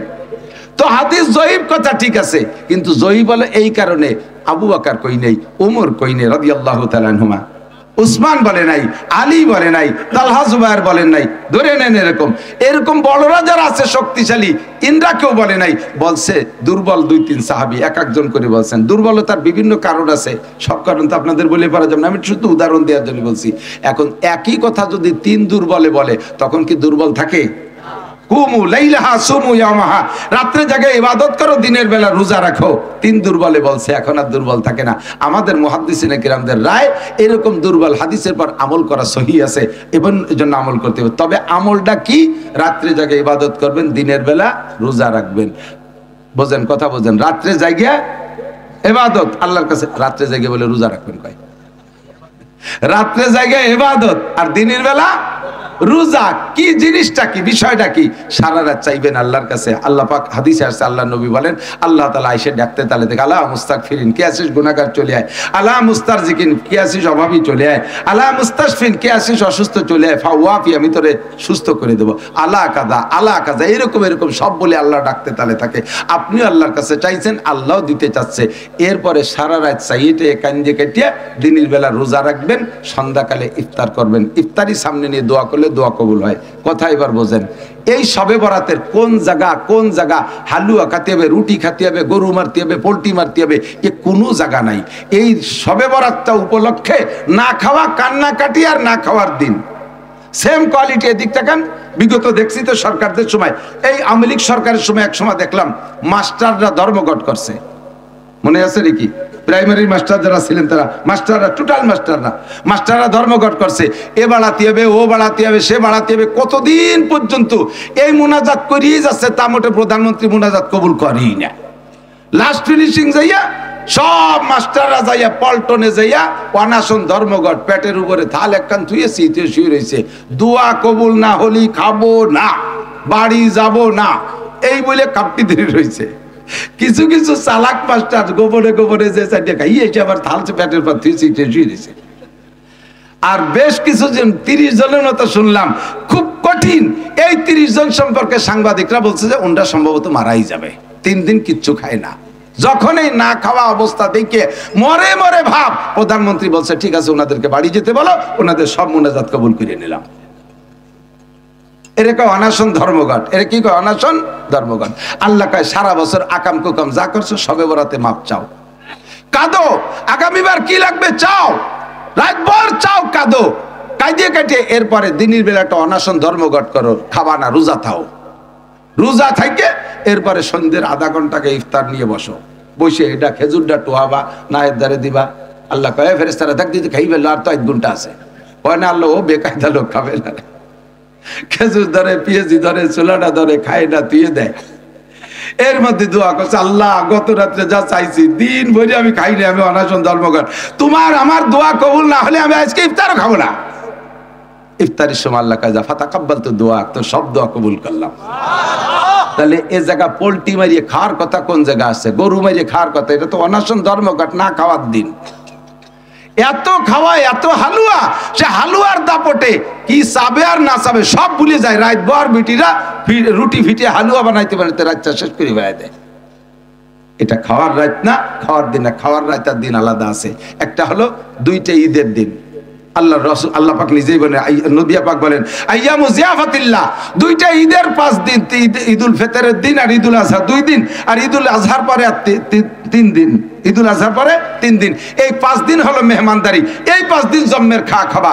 আরেকটা দিন খাওয়ার দিন আছে, সেটা হলো মুহররমের 10 তারিখ দিনের বেলা রোজা রাইখা রাতের বেলা ফ্যামিলির সদস্যদেরকে যদি ভালো খাও। নবী পাক বলেন মান ওয়াসালা আলিহি ফিন নাফকাতি ইয়াউমা আশুরা ওয়াসাল্লাহু আলাইহি সাইরা সানাতিহি, যে ব্যক্তি মুহররমের 10 তারিখে দিনে রোজা রাইখা রাতের বেলা ফ্যামিলির সদস্যদেরকে নিয়ে শক্তি অনুযায়ী ভালো খানা তৈরি করে খায়, ওয়াসাল্লাহু আলাইহি সাইরা সানাতিহি, আল্লাহ পাক আগামী 1 বছর তার রুজির বরকত বাড়াইয়া দেয়। কোন কিতাবে নাই যে ব্যক্তি পয়লা বৈশাখে পান্তা ইলিশ খাবে আগামী 1 বছর আল্লাহ তারে জম্মের খান খাওয়াবে। আল্লাহ কয় বছর শুরু করবি যেভাবে শেষ হবে সেইভাবে। ফান্তা বাইতে শুরু হচ্ছে, বছর ভরে ফান্তা খাতি খাতি জান যাবে। মুহররমের 10 তারিখে ভালো দিন, এই দিন ভালো খানা খেয়ে শুরু করবা, সারা বছর ভালো খানার ব্যবস্থা হবে। তবে শবে বরাত এটা খাওয়ার দিন না, এটা হলো কান্নাকাটির রাত। আর দিনের বেলা হলো অনশন ধর্মঘট, না খাওয়ার দিন। রোজা রেখে আল্লাহ পাকের কাছে চাইবেন, ইফতারির সামনে করে যখন রোজাদার দোয়া করে আল্লাহ পাক রোজাদারের দোয়া কবুল করে। এই জন্য আমরা আসন্ন শবে বরাতে এই ইবাদত করব। এরপরে আসতেছে শাহরুল্লাহ, কি বলা হয়, সাইয়্যিদুশ শুহুর, রমজান মাস, সমস্ত মাসের নেতা মাস রমজান মাস। অনেক ফাজাইল, আমি সব তো বলার সময় পাচ্ছি না, আমি এখান থেকে চলে যাচ্ছি। আমার হুজুর বলবেন, হুজুর আমরা আছেন, এনরা বলবেন। রমজান মাসের ফাজাইল ও বরকত অত্যন্ত দামি মাস, যে মাসে একবার আল্লাহ বললে অন্য মাসে 700 বার আল্লাহ বলার নেকি পাওয়া যাবে ইনশাআল্লাহ। যে মাসে 1 খতম কোরআন শরীফ পড়লে অন্য মাসে 70 থেকে 700 খতম পর্যন্ত কোরআন শরীফ পড়ার নেকি আল্লাহ তাআলা দান করবেন। আমরা আজকে ঈশার নামাজটা বা জামাত এই ময়দানে আদায় করব, রাজি আছেন? কারা কারা রাজি আছেন? একটু ঈশার নামাজ এখানে পড়বো। সত্যি অনেকে হাত উঠোই নেই, চিন্তা আছে যাবো হলো বাদাম খাতি, কালি কালি হাত উঠবো কা না, আজকের এই বড় জামাতে এখানে জামাত হবে, ঠিক আছে ইনশাআল্লাহ। এরপরে ওলামায়ে কিরাম বয়ান করবেন, সকলে শুনবেন। আল্লাহ তাআলা আমাদের বুঝার আমল করবেন। ওই একবার নড়াচড়া নাই, একবারে নামাজ হবে। হুজুর এখনই কথা বলবেন, অনেক সুন্দর হয়েছে, এটা বেশি সুন্দর হয়েছে, বলেন আলহামদুলিল্লাহ। সবাই বসে, কেউ আগে আকবারি একা একা নামাজ পড়তে যান না, বড় জামাতে নামাজ পড়বেন শেষে। সুবহানাল্লাহি বিহামদিহি, সুবহানাল্লাহিল আযীম, সুবহানাকাল্লাহুম্মা বিহামদিকা আশহাদু